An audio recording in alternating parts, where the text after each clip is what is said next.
Hello students, class 9th health and physical education में आपका स्वागत है। और चैप्टर 2 में आज हम पढ़ेंगे नाक व दांतों की देखभाल कैसे की जाती है। पिछले चैप्टर में हमने कान, मुंह और गले की सफाई या देखभाल से संबंधित पढ़ा था। आशा करता हूँ आपने वीडियो को देखा होगा और अपनी नोटबुक में नोट भी किया होगा, साथ के साथ आप उनको याद भी करते रहें। तो सबसे पहले जो 8 भाग हमने पहले कर लिए थे, आज ये 9वां भाग है। इसमें है नाक की सफाई या हम देखभाल लिखेंगे। यहाँ पर देखभाल में सारी बातें आ जाती हैं जो कुछ सफाई के दौरान छूट जाती हैं या सफाई में उनका नाम नहीं ले सकते, वो हम देखभाल के अंतर्गत कर सकते हैं। तो जैसे हम मुंह से खाना खाते हैं तो मुंह की देखभाल ज़रूरी है, वैसे ही नाक से हम सांस लेते हैं, वो फेफड़ों में जाती है, जो कि हमारा एक जीवित, एक प्रकार से उसको हम जीवन रेखा कहते हैं। तो नाक भी उतनी ही ज़रूरी है जितना हमारा मुंह होता है।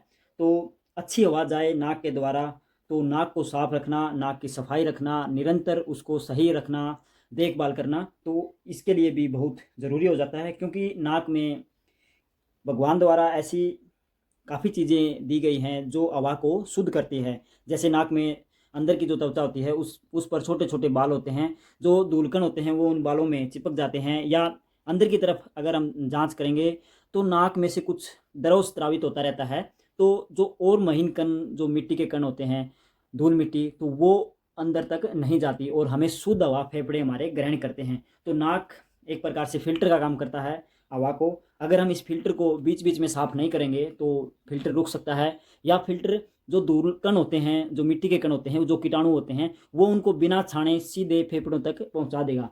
तो नाक की बीच बीच में हमें सफाई कर लेनी चाहिए। तो सबसे पहले तो मैं यही लिखूंगा कि नहाते समय, नंबर 1 इस भाग में, कि नहाते समय नाक को अवश्य साफ करें। तो यह बहुत ज़रूरी है। नहाते हुए हम बाकी शरीर के अंगों की तरह नाक को भी साफ कर सकते हैं और करना भी चाहिए। नंबर 2 पर हम बात करेंगे कि काफ़ी बच्चे होते हैं, छोटी उम्र के भी बड़ी उम्र के भी, जो नाक में उंगली डालते रहते हैं और नाक को साफ करते रहते हैं। वो एक आदत भी बन जाती है जो अभद्र लगती है, अशोभनीय होती है। तो वैसा हमें नहीं करना चाहिए। नाक को पानी से धोते हुए अच्छे तरह साफ करें या नहाते हुए साफ करें। बीच बीच में कोई कार्य कर रहे होते हैं या पढ़ रहे होते हैं या स्कूल में होते हैं, तो उस दौरान बीच बीच में हमें नाक, मुंह, आँखें नहीं छूनी चाहिए, क्योंकि उससे जो कीटाणुओं का संक्रमण है वो उन अंगों तक बढ़ सकता है और वायु के द्वारा वो हमारे फेफड़ों तक भी पहुंच सकते हैं कीटाणु। तो ऐसा करके हम उनको अपने शरीर के अंदर तक ले जाने में उनकी सहायता करते हैं। तो हमेशा नाक में उंगली न डालें, ये एक गलत आदत है। हमारा दूसरा पॉइंट यही है कि हमेशा नाक को अंगुली से साफ न करते रहें। क्योंकि हम कोई भी कार्य कर रहे होते हैं, उस दौरान हमारे हाथ या उंगली गंदे भी होते रहते हैं, उन पर कीटाणुओं का कुछ ना कुछ प्रकोप हो सकता है। तो वही उंगली अगर हम नाक में डालेंगे तो वो संक्रमण नाक में भी फैल जाएगा। तो ऐसा हमें नहीं करना चाहिए। नाक को, एक और बात, कि नाक, जब भी हम छींक मारते हैं या खांसते हैं तो उस दौरान भी नाक से काफ़ी सारी जो कीटाणु घुस जाते हैं, वो छींक के द्वारा वापस शरीर या नाक उसको बाहर फेंक देती है। तो उस दौरान वो कीटाणु किसी दूसरे को संक्रमित न कर दे, उस समय हमें हल्का रुमाल या कपड़ा छींकते हुए और खांसते हुए अपने मुंह पर रखना चाहिए। बिल्कुल ही दबाकर नहीं रखना चाहिए, क्योंकि यह नुकसानदायक होता है। बस ऐसा रखें कि जो भी हम खांस रहे हैं, छींक रहे हैं, वो कीटाणु एक खुली हवा में न फैलें। तो हम यहाँ पर लिखेंगे कि खांसते या छींकते वक्त, नंबर 3 पर, छींकते या छींकते या खांसते वक्त नाक पर रुमाल या साफ कपड़ा रखें। तो यह बहुत ज़रूरी होता है और यह एक अच्छा कार्य भी है, क्योंकि इससे हम दूसरों में जो संक्रमण फैल रहा होता है उसको बचाने में काफ़ी मदद करते हैं। और भी कारण लिख सकते हैं हम कि दूसरों का रुमाल यहाँ पर प्रयोग न करें। और साफ़ करने के तरीके, जब भी हम घर से कहीं बाहर जा रहे हैं, वापस घर पे आ रहे हैं, स्कूल से घर पर आ रहे हैं, उस दौरान भी हमें अपना हाथ मुंह धोकर नाक को, अपने मुंह को, आँखों को अच्छी तरह धोना चाहिए। तो यह भी एक आदत है और यह हमें अच्छी अच्छी आदतें हैं अपना लेनी चाहिए, इनमें कोई संकोच नहीं करना चाहिए। नाक की देखभाल के बाद हम चर्चा करेंगे दांतों की देखभाल कि दांत मुंह में होते हैं, मगर मुंह में जब भी हम कुल्ला करते हैं तो उस दौरान दांत अच्छे से साफ नहीं होते। तो दांतों के कुछ नियम हैं जिनकी हम चर्चा यहाँ पर अलग से करेंगे। तो दांतों की देखभाल में कौन कौन सी बातें हमें अपनानी चाहिए, उन सब बातों को हम जानेंगे। तो यहाँ पर मैं लिख देता हूँ, आप भी नोट करें। दांतों की देखभाल। तो दांतों की देखभाल बहुत आवश्यक है क्योंकि दांत हमारे भोजन के टुकड़े करने में काफ़ी मददगार होते हैं और उनके छोटे छोटे टुकड़े हमारे पेट में जाते हैं। अगर दांतों में कुछ संक्रमण है, कीड़ा लगा हुआ है, गंदगी है, उनका रंग पीला है, तो उस दौरान संभावना होती है कि जो भी कीटाणु दांतों में फैले हुए हैं वो शरीर के अंदर चले जाते हैं। तो उनसे बचने के लिए हम रोज़ ब्रुश कर सकते हैं या दातुन कर सकते हैं या और भी आदतें अपना सकते हैं, जैसे खाना खाने के बाद कुल्ला करना, बीच बीच में भी कुल्ला या ब्रुश करना, रात को सोते समय भी अच्छे से मुंह और दांतों को साफ करें। तो ये काफ़ी कारण हैं। या दांतों को मजबूत बनाने के लिए हम कुछ फल फ्रूट कच्चे खा सकते हैं जिनमें दांतों को थोड़ी एक्सरसाइज करनी पड़े, गन्ना चूस सकते हैं, तो यह भी एक अच्छी एक्सरसाइज होती है दांतों की। तो ये सारी बातें हम नोट करेंगे। तो सबसे पहले हम यहाँ यहाँ यही लिखेंगे कि सुबह उठकर और सोने से पहले दांतों को दातुन करें या ब्रुश करें। तो नंबर 1 पॉइंट यही बनता हमारा, सुबह उठकर और शाम को सोने से पहले दातुन या यहाँ पर हम दातुन जहाँ उपलब्ध नहीं है उसके लिए ब्रुश मददगार होता है। तो दातुन या ब्रुश करें, ऐसा हमें आदत अपना लेनी चाहिए। दांतों के लंबे जीवन के लिए काफ़ी लाभदायक है।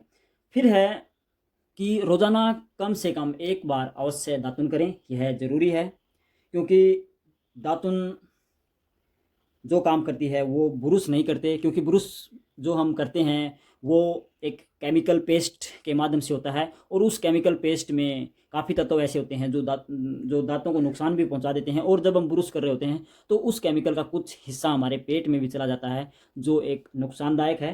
तो सबसे अच्छा तरीका है दातुन करें, नीम की या कीकर की, जिसको हम बबूल कहते हैं वो। तो ये काफ़ी सारी अच्छी दातुनें होती हैं जो दांतों के स्वास्थ्य के लिए और हमारे शरीर के लिए भी एक प्रकार से शक्तिवर्धक होती हैं। दूसरा पॉइंट हम यही लिखेंगे कि ज़्यादा गर्म या ज़्यादा ठंडा खाने से भी दांतों पर गलत प्रभाव पड़ता है। तो ज़्यादा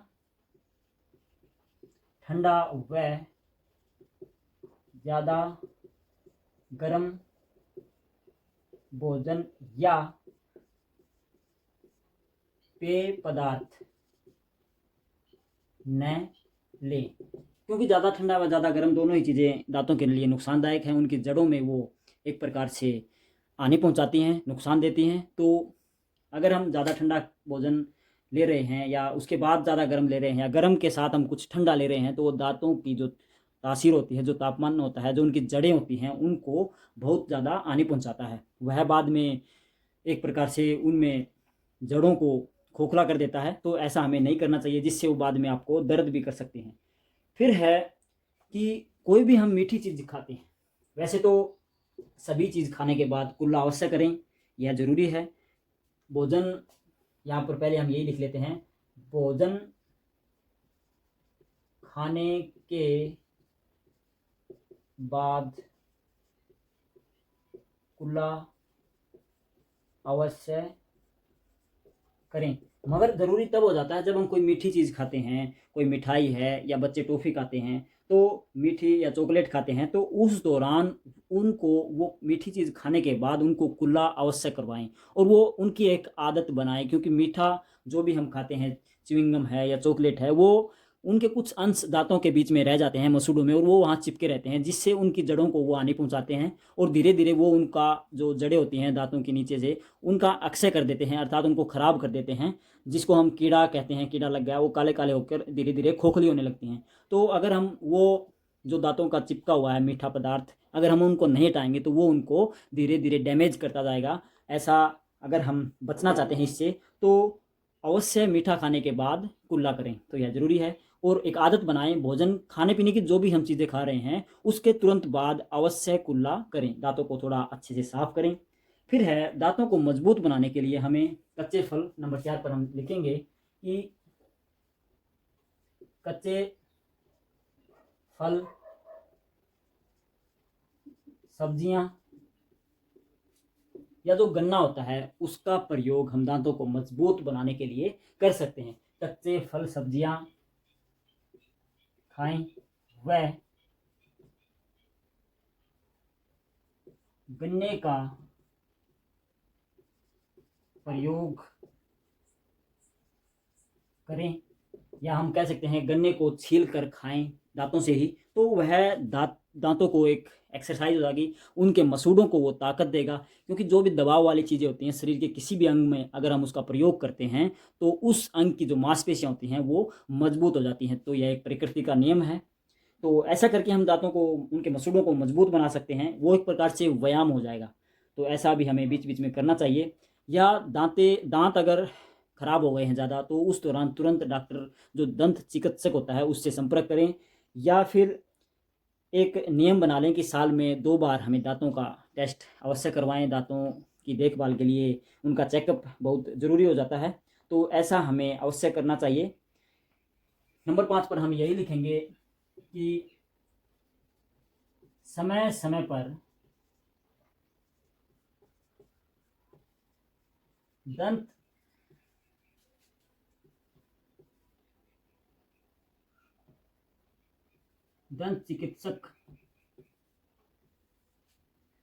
चिकित्सक से समय समय पर दंत चिकित्सक से दांतों की देखभाल करवाएं या चेकअप करवाएं।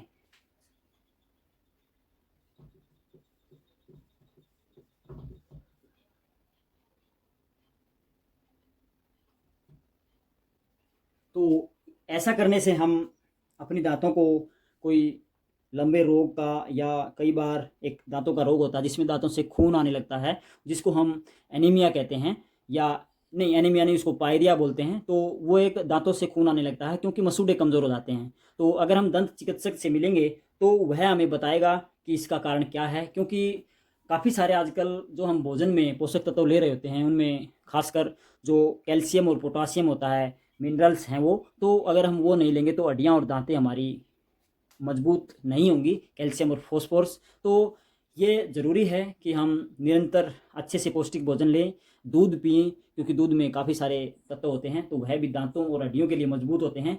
तो ऐसा करके हम दांतों को खराब होने से, दांतों का अक्षय होने से रोक सकते हैं। तो ये कुछ बातें थी दांतों के देखभाल से संबंधित।